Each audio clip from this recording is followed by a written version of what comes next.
I request the Deputy Chief Minister to move the statement on subclassification within scheduled caste and reserved categories in Telangana state.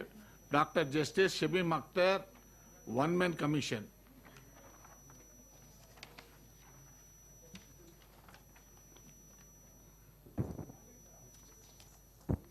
అధ్యక్ష, తెలంగాణ రాష్ట్రంలో scheduled కులాల్లోని ప్రత్యేక వర్గాల ఉపవర్గీకరణ doctor justice Shamim Akhtar ఏకసభ్య commission నివేదిక, దానికి సంబంధించిన ప్రకటన.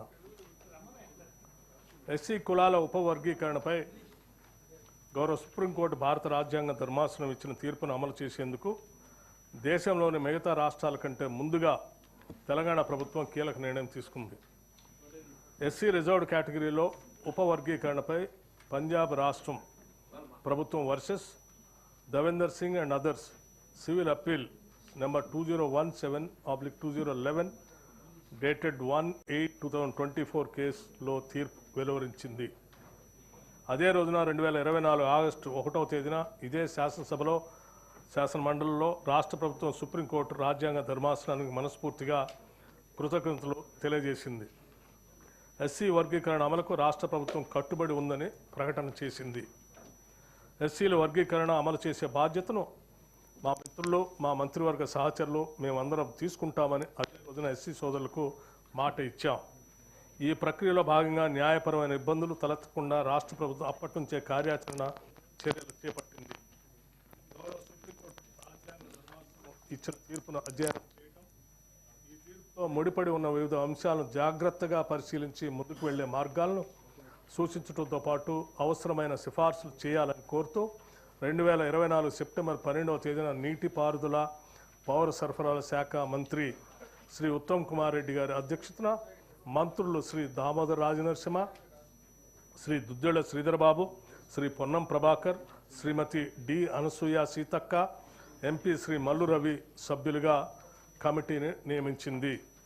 కమిటీ పలు దఫాలుగా సమావేశమై విస్తృతంగా చర్చలు జరిపింది. ఇతర రాష్ట్రాల్లోనూ ఎస్సీల ఉపకులాల వర్గీకరణ అమలు తీరును అధ్యయనం చేసేందుకు సీనియర్ అధికారుల బృందాన్ని పంజాబ్, హర్యానా, తమిళనాడు రాష్ట్రాలకు పంపించింది. సుప్రీంకోర్టు తీర్పు అమలుకు అనుసరించాల్సిన విధానాలపై రాష్ట్ర న్యాయశాఖ కార్యదర్శి రాష్ట్ర అడ్వకేట్ జనరల్ నుంచి న్యాయ సలహాలను స్వీకరించింది. విస్తృత సమావేశాలు, సంప్రదింపుల అనంతరం వర్గీకరణపై లోతైన అధ్యయనం కోసం ఏకసభ్య న్యాయ కమిషన్ వేయాలని కమిటీ సిఫార్సు చేసింది.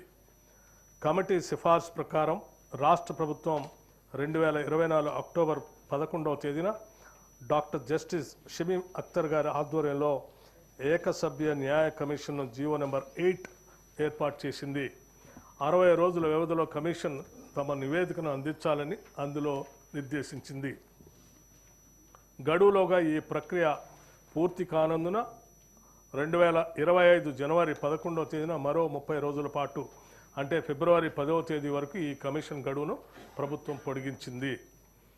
తెలంగాణ రాష్ట్రంలోని ఎస్సీ కులాలు, ఉపకులాలు హేతుబద్ధమైన వర్గీకరణకు అందుబాటులో ఉన్న జనాభా గణన సమాచారాన్ని పరిగణలో తీసుకు శాస్త్రీయ పద్ధతిలో చేపట్టాలి. ఎస్సీల్లోని వివిధ ఉపసమూహాల మధ్య ఉన్న అంతరాలను గుర్తించేందుకు సమగ్ర అధ్యయనాలు నిర్వహించాలి. రాష్ట్ర ప్రభుత్వ ఉద్యోగ అవకాశాలు, విద్యా సంస్థల్లో ప్రవేశాల్లో తగినంత ప్రాతినిధ్యం లేకపోవటంపై దృష్టి పెట్టాలి. ఎస్సీలోని ఉపసమూహాల మధ్య సామాజిక, ఆర్థిక, రాజకీయ, విద్యాపరంగా వెనుకబాటుతనానికి సంబంధించిన వివిధ కోణాలను పరిశీలించాలి. సుప్రీంకోర్టు తీర్పు ప్రకారం ఎస్సీ కులాల ఉపవర్గీకరణను సమర్థవంతంగా అమలు చేసే విధానాన్ని గుర్తించాలి. రిజర్వేషన్ ప్రయోజనాలను షెడ్యూల్ కులాల్లోని వివిధ ఉపసమూహాలకు పంపిణీ చేసేందుకు చేపట్టాల్సిన ఇతర చర్యలను సూచించాలి. 2024 నవంబర్ 11వ తేదీన విచారణ కమిషన్ బాధ్యతలు స్వీకరించింది. 13/11/2024 కమిషన్ ఆఫ్ ఎంక్వైరీ రూల్స్ 1968లోని 4(1)(b) కింద నోటిఫికేషన్ జారీ చేసింది. కమిషన్కు అప్పగించిన విధి విధానాల ప్రకారం ప్రజల నుంచి అభిప్రాయాలను స్వీకరించింది. 2024 డిసెంబర్ 4 నుంచి 2025 జనవరి 3వ తేదీ వరకు రాష్ట్రంలోని వివిధ జిల్లాల్లో కమిషన్ పర్యటించింది. మెదక్, రంగారెడ్డి, నల్గొండ, ఖమ్మం, హైదరాబాద్, కరీంనగర్, వరంగల్, మహబూబ్ నగర్, నిజామాబాద్, ఆదిలాబాద్ 10 పూర్వ జిల్లాలను సందర్శించి ప్రజల నుంచి విజ్ఞప్తులను స్వీకరించింది. ప్రజల అభిప్రాయాలను నేరుగా అడిగి తెలుసుకుంది.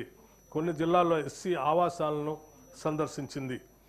ఈ పర్యటన సందర్భంగా ప్రజల నుంచి మొత్తం 4750 విజ్ఞప్తుల్ని కమిషన్ స్వీకరించింది. వీటితో పాటు కొందరు వ్యక్తిగతంగా అర్జీలు అందించారు. కొందరు హైదరాబాద్లోని విచారణ కమిషన్ కార్యాలయానికి మెయిల్ ద్వారా పంపించారు. ఆఫ్లైన్, ఆన్లైన్ ద్వారా మొత్తం 8681 విజ్ఞాపనలను కమిషన్ అందుకుంది. వీటితో పాటు ఎస్సీల 59 కులాల జనాభా, అక్షరాస్యత, ఉపాధి, విద్య, సంస్థల్లో ప్రవేశాలు, ప్రభుత్వ ఉద్యోగ నియామకాలు, ఆర్థిక సహాయం మరియు రాజకీయ ప్రాతినిధ్యాలకు సంబంధించిన డేటాను అన్ని ప్రభుత్వ విభాగాలు, గ్రాంట్ ఇన్ ఎయిడ్ సంస్థలు, ప్రభుత్వ రంగ సంస్థల నుంచి విచారణ కమిషన్ సేకరించింది. వీటన్నిటితో పాటు వివిధ సంస్థలు, సంఘాలు ఇచ్చిన వినతి పత్రాలను, అన్ని విభాగాల నుంచి అందిన సమాచారాన్ని కమిషన్ క్షుణ్ణంగా పరిశీలించి తమ నివేదికను తయారు చేసింది. కేవలం 82 రోజుల వ్యవధిలో ఫిబ్రవరి 3వ తేదీన కమిషన్ తమ నివేదికను ప్రభుత్వానికి సమర్పించింది. కమిషన్ సమర్పించిన 199 పేజీల నివేదికల్లో ఎస్సీలోని 59 కులాలపై వివరణాత్మక చర్చను పొందుపరిచింది. కమిషన్ ప్రధాన సిఫార్సులు: ఎస్సీలకు చెందిన 59 కులాలను 1, 2, 3 3 గ్రూపులుగా విభజించాలని కమిషన్ సిఫార్సు చేసింది. గ్రూపుల వారిగా ఎస్సీ కులాల పూర్తి వివరాలు అనెక్జర్లో పొందుపరచమైంది. అధ్యక్ష, దీన్ని సంపూర్ణంగా సభ దృష్టికి తీసుకొని రావటం కోసం ఈ స్టేట్మెంట్ని సభలో మీ అందరి దృష్టికి తీసుకొని రావటం జరిగింది. మిగతా సమగ్రమైనటువంటి అనెక్జర్నితో పాటు మీ ముందు ఉంచడం జరిగింది. దీంట్లో ఆ అనెక్జర్తో పాటు క్రిమీ లేయర్ ప్రవేశపెట్టాలని కమిషన్ సిఫార్సు చేసింది. ఎమ్మెల్యేలు, ఎంపీలు, జడ్పీ చైర్మన్లు, మేయర్లు తదితర ప్రజాప్రతినిధులతో పాటు గ్రూప్ 1 సర్వీసులో ఉన్నవారిని, ఇలాంటి స్థానాల్లో ఉన్నవారిని క్రీమీ లేయర్గా పరిగణించాలని సూచించి ఈ వ్యక్తుల 2వ తరం రిజర్వేషన్ ప్రయోజనం పొందకుండా మినహాయించాలని రాష్ట్ర ప్రభుత్వం పేర్కొంది. జస్టిస్ షమీం అఖ్తర్ గారి నేతృత్వంలో ఏకసభ్య కమిషన్ ఇచ్చిన సిఫార్సును పరిశీలించిన ప్రభుత్వం పైన పేర్కొన్న వాటిలో 1, 2 మరియు 3 సిఫార్సుల్ని ఆమోదించింది. రిజర్వేషన్ల పరిధి నుండి క్రీమీ లేయర్ను మినహాయించడానికి సంబంధించిన 4వ నంబర్ సిఫార్సుని తిరస్కరించింది. ఎస్సీ వర్గీకరణకు కమిషన్ ఇచ్చిన సూచనలకు అనుగుణంగా తదుపరి చర్యలు చేపట్టేందుకు మా ప్రభుత్వం కృతనిశ్చయంతో ఉంది. ఎస్సీ కులాల వర్గీకరణకు ఎన్నో ఏళ్లుగా ఎదురు చూస్తున్న వారికి మేలు జరుగుతుందని ప్రభుత్వం ఆశిస్తుంది.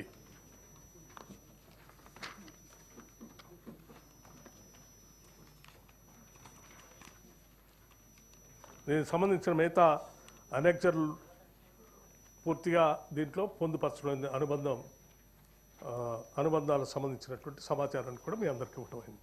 థ్యాంక్ యూ అధ్యక్ష. క్లారిఫికేషన్ సత్యవతి రాథోడ్ గారు.